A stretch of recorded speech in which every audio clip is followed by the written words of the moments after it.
Diduga remblong sebuah bus menabrak truk tangki dan sebuah mobil di Jalan Raya Singosari, Kabupaten Malang. Akibat kecelakaan ini, seorang penumpang mobil tewas di lokasi kejadian. Beginilah kondisi bus tentrem dan truk tangki yang mengalami kecelakaan di Jalan Raya Songsong, Singosari, Kabupaten Malang, Sabtu siang. Bagian depan bus dan truk ringsek setelah mengalami kecelakaan. Kejadian berawal saat bus yang melaju dari arah Surabaya ke Malang tiba-tiba mengalami remblong. Sopir yang tidak bisa mengendalikan kemudinya akibat remblong akhirnya membanting setir ke kanan dan menabrak truk tangki. Naasnya, pada saat terjadi tabrakan, mobil yang berada di sebelah trotoar yang juga melintas terhimpit truk yang bermuatan gading tersebut dan mengakibatkan satu orang penumpang mobil tewas dan 3 lainnya luka-luka. Korban tewas langsung dibawa ke kamar mayat Rumah Sakit Saiful Anwar, Kota Malang. Sementara korban luka dibawa ke rumah sakit terdekat. Saya jalan di jalur ini Pak, lalu ditabrak sama mobil sama bis. Saya enggak tahu, saya di jalur sendiri kan tenang aja. Lalu udah jarbut, enggak tahu apa-apa udah. Bapak dari arah mana? Dari sana. Dari arah Malang? Iya dari Malang, mau ke Krian. Muatan apa itu? Tetes. Akibat kecelakaan ini, jalur Surabaya-Malang sempat mengalami kemacetan hingga 3 km. Penumpang bis tentrem tadi itu mau turun rencana ke Garuda, tapi tentrem dari Surabaya ke Malang informasinya ngeblong remnya, akhirnya nabrak mobil HRV terus melanting ke kanan. Bersamaan itu dari arah Malang ke Surabaya ada truk tangki ini akhirnya masuk lajur arah Malang Surabaya. Jadi berapa mobil? 3. Bis, untuk korbannya 1 meninggal dunia, 2 mengalami luka-luka. Yanto Yanjung melaporkan. Sementara kecelakaan beruntun terjadi di Jalan Bromo, Kelurahan Sisir, Kota Batu. Kecelakaan ini membuat 4 minibus dan 1 truk tangki mengalami kerusakan yang cukup parah. Beruntung kejadian ini tidak menimbulkan korban jiwa dan kasus kecelakaan beruntun ini sendiri masih didalami oleh pihak kepolisian guna mencari penyebabnya. Kecelakaan beruntun ini terjadi di Jalan Bromo, Kelurahan Sisir, Kota Batu. Kecelakaan ini membuat 4 minibus dan 1 truk tangki mengalami kerusakan yang cukup parah. Beruntung kejadian ini tidak menimbulkan korban jiwa. Menurut saksi mata, kecelakaan beruntun ini terjadi saat truk dari gudang toko bangunan Rejo Agung hendak keluar gudang yang membuat mobil dari arah Jalan Berantas berhenti. Namun saat sejumlah mobil berhenti, truk tangki warna biru bernomor polisi N8354KG hilang kendali dan menabrak 4 mobil di depannya. Alhasil, 4 mobil di depan truk saling bertabrakan. Kerusakan terparah dialami minibus bernomor polisi N1273KH yang tergencet antara truk tangki dan mobil pick-up, yang membuat mobil ringsek di bagian depan dan belakang. Arif, sang pengemudi, mengaku kaget dan tidak menyangka mobilnya akan diseruduk truk dari belakang dan membuat mobil lainnya tertabrak. Guna mengetahui penyebab pasti kecelakaan beruntun ini, kasusnya kini ditangani unit Laka Lantas Polres Batu. Ya, saya tidak tahu kejadiannya dari awal ya. Mungkin ada yang mau belok ke kiri, terus berhenti beruntun itu ada berapa mobil itu ada itu ya Avanza apa sini itu, terus ini Avanza, terus ada pickup. Nah, saya di belakang pickup. Berarti posisi keempat. Sudah lampu hazard, sudah lampu kuning 2 itu, harapan saya di belakang kan berhenti. Nah, ternyata kok di belakang nggak berhenti, antara mau meloncat dengan ini bingung, ya sudah wis tak terima Allahu Akbar ya, terus akhirnya das. Tapi untungnya saya pakai sabuk, pakai apa, jadi ya enggak apa-apa. Tapi mobil saya depan belakang ya, karena posisi paling belakang. Nah, dia kasihan juga truknya, karena kan habis nanjak kan mesti kenceng kan. Nah, mungkin muatannya itu saya enggak tahu air atau apa. Nah, kalau muatan besar katanya sopirnya tadi udah mau direm, mau dihandrem, mau apa udah nggak bisa. Karena posisi kenceng juga mungkin ya intinya gitu, akhirnya saya ketabrak, nabrak beruntun. Berapa mobil yang terlibat, Mas? 1, 2, 3, 5 5. ya. 5 5 mobil. 3, Tapi nggak ada korban jiwa Pak ya? Nggak ada, Cuma mobil aja nih. mobil aja. Yanto Yancung melaporkan. Meningkatnya volume kendaraan dari luar kota yang masuk Malang Raya berdampak pada padatnya beberapa ruas jalan utama di Kota Malang. Tidak hanya itu, di Jalan Raya Karangploso juga terjadi antrian panjang kendaraan. Beginilah pemandangan di beberapa titik jalan utama di pintu masuk Malang Raya.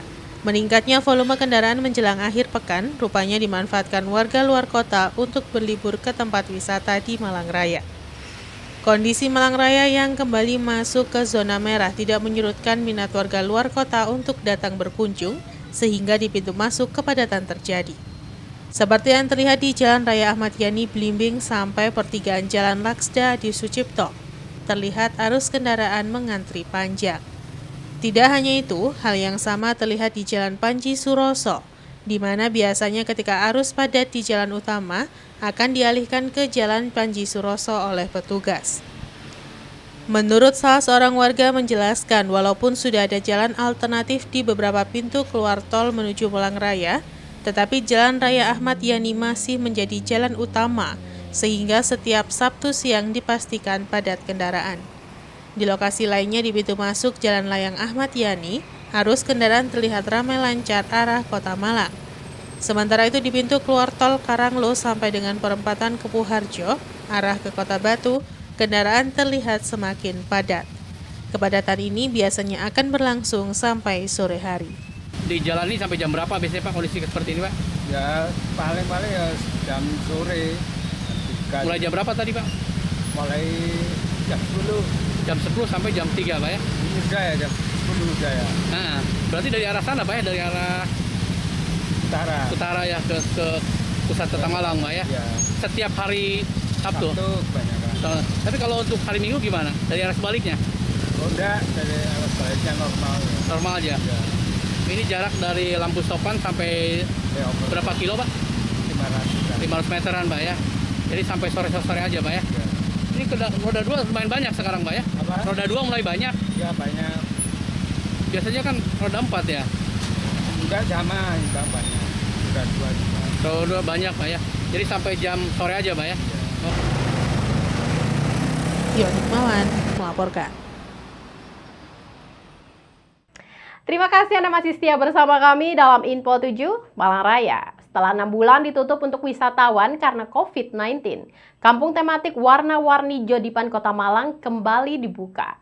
Wisatawan yang berkunjung ke Kampung Warna-Warni atau KWW tetap menerapkan protokol COVID-19. Kampung Warna-Warni Jodipan Blimbing Kota Malang mulai 4 September kemarin dibuka kembali untuk wisatawan setelah hampir 6 bulan ditutup akibat COVID-19. Dibuka kembalinya kampung tematik ini belum terlihat banyaknya wisatawan yang berkunjung ke kampung tersebut. Hanya beberapa pengunjung yang meluangkan waktu untuk melihat keindahan di kampung yang padat penduduk ini. Ana, salah satu wisatawan yang berkunjung ke Kampung Warna-Warni ini mengaku bahwa dirinya masih merasa kurang nyaman saat berkunjung ke Kampung Warna-Warni karena dirinya tidak sebebas sebelum pandemi COVID-19. Ia juga merasa khawatir saat berkunjung ke Kampung Warna-Warni di masa pandemi COVID-19. Sedangkan Sony Parin, Ketua RW Kampung Warna-Warni mengaku bahwa dibukanya Kampung Warna-Warni sudah menerapkan protokol kesehatan COVID-19.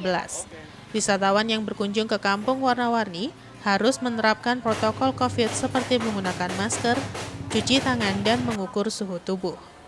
Pengunjung yang suhu tubuhnya di atas 37 derajat tidak diperbolehkan masuk kawasan wisata Kampung Warna-Warni.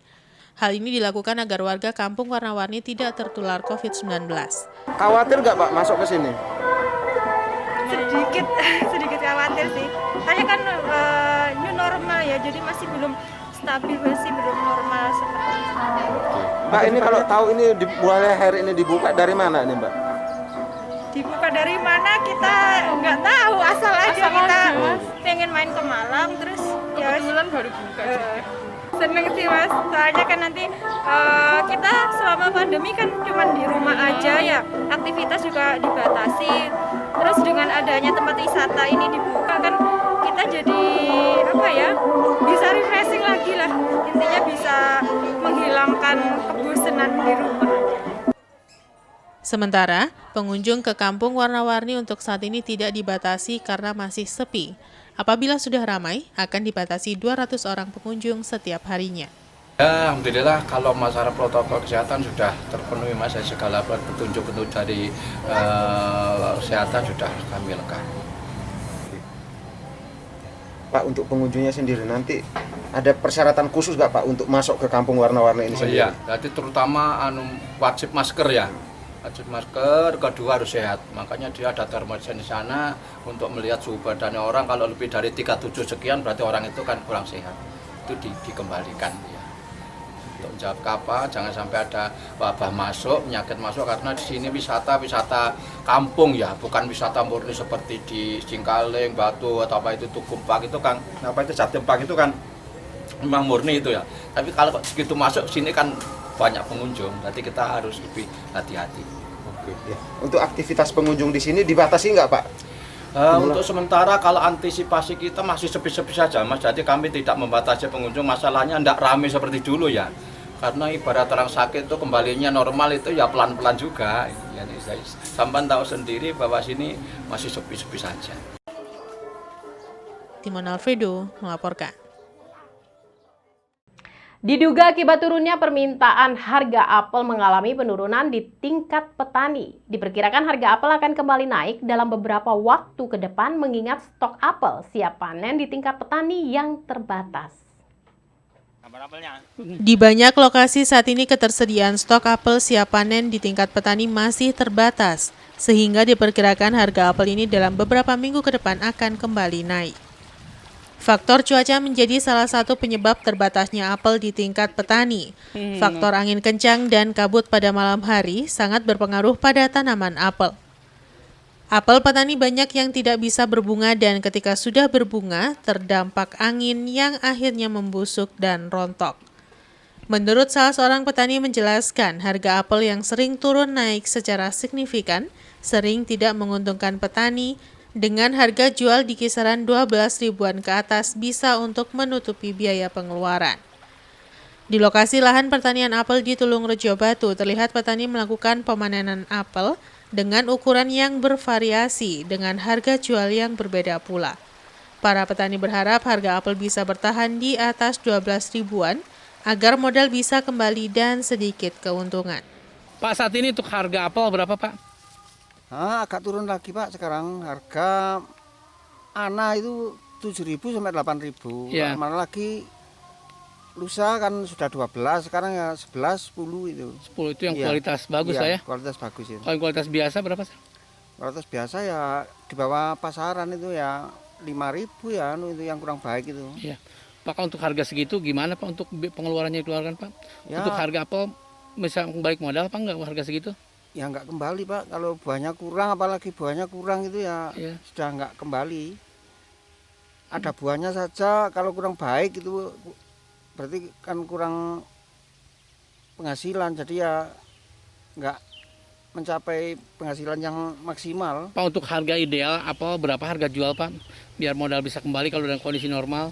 Ya antara 10 sampai 12 itu sudah lumayan itu. Lumayan Pak ya? Ya bisa bagi-bagi itu obat, pupuk, kandang, pestisida kan harganya semua mahal Pak.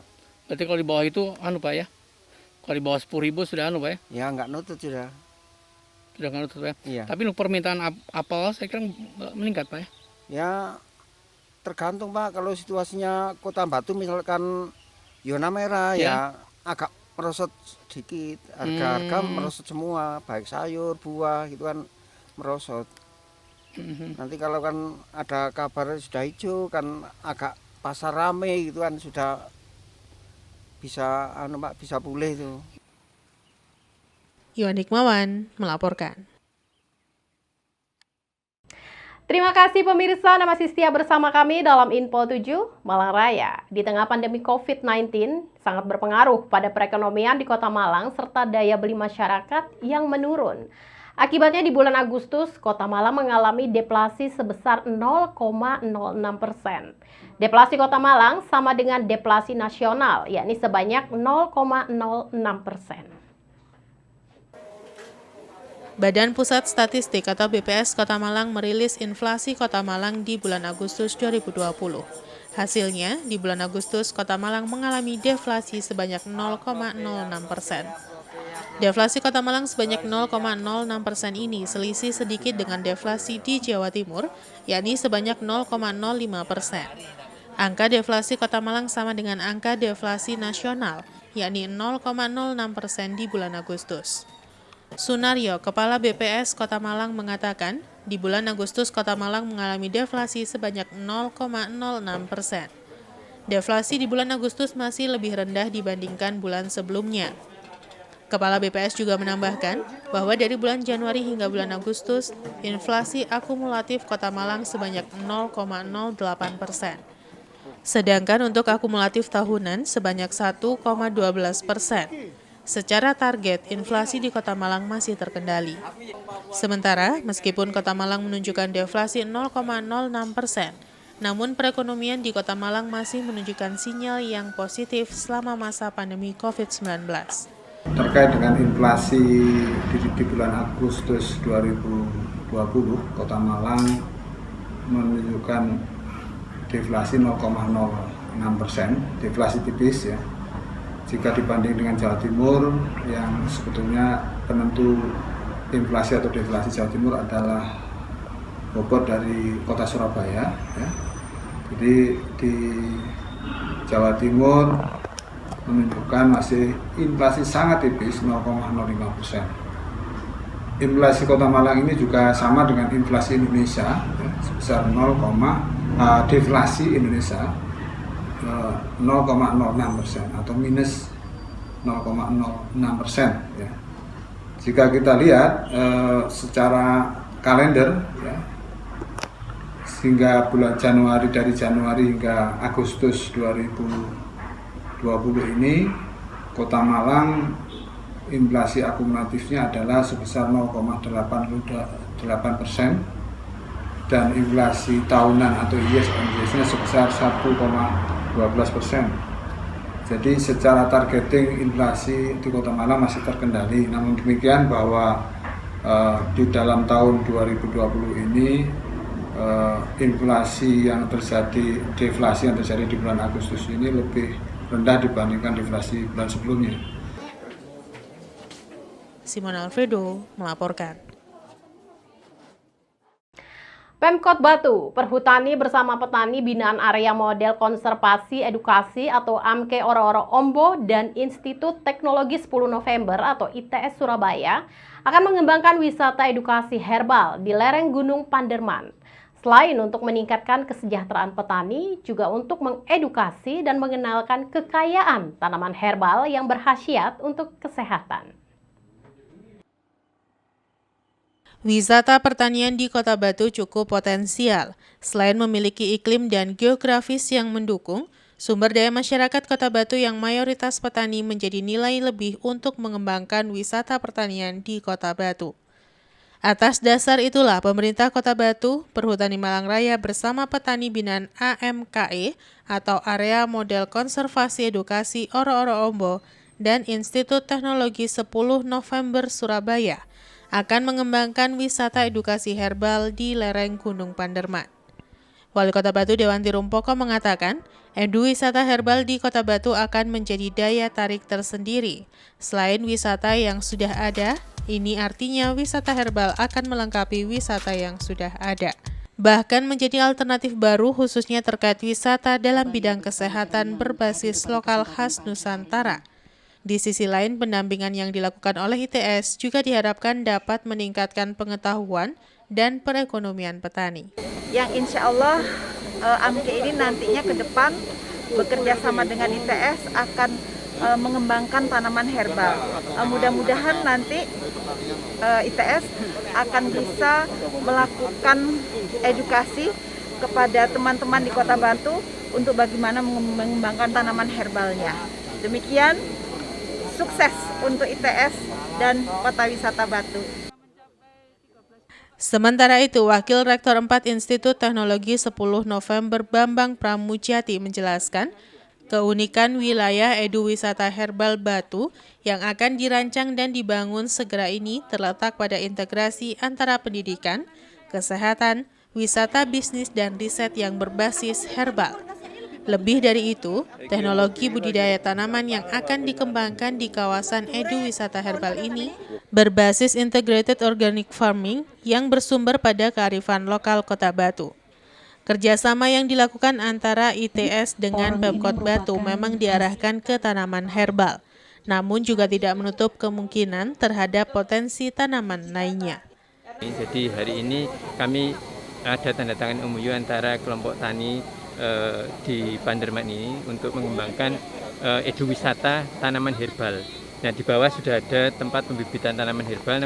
Ini merupakan salah satu kegiatan pengabdian masyarakat dari ITS yang nanti kira-kira akan kita lakukan pendampingan selama 5 tahun sampai kira-kira proyek ini bisa sustain, bisa bertahan dan bisa berkembang. Kita harapannya tahun ini, jadi harapannya tahun ini nanti mungkin akhir tahun semoga kita sudah bisa launching eduwisata produk herbal di Kota Batu ini.